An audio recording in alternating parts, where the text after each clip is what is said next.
In this video, I'll show you how to upload a Jupyter Notebook on GitHub. Uploading a Jupyter Notebook to GitHub is useful when you want to share your data analysis, machine learning project, Python code, charts, or research work with others. GitHub can display notebook files directly in the browser, so people can view your code, markdown notes, and outputs without downloading anything. First, make sure your Jupyter Notebook is saved on your computer. The file should end with .ipynb. Before uploading it, open the notebook and check that everything looks correct. Run the important cells, remove any private information, and clear sensitive outputs if needed. Next, open GitHub in your browser and sign into your account. Go to the repository where you want to upload the notebook.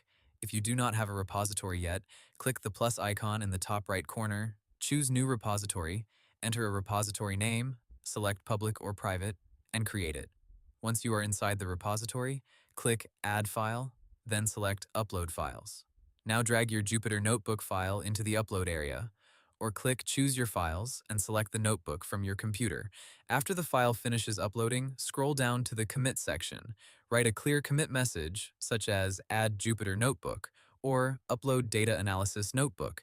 Then choose whether to commit directly to the main branch or create a new branch. For a simple upload, committing directly to the main branch is usually fine. Click Commit Changes to save it. Now your notebook should appear in the repository. Click the notebook file to preview it on GitHub. If it does not load immediately, refresh the page or wait a moment. For a more complete project, you can also upload related files such as datasets, images, requirements files, or a README explaining how to run the notebook.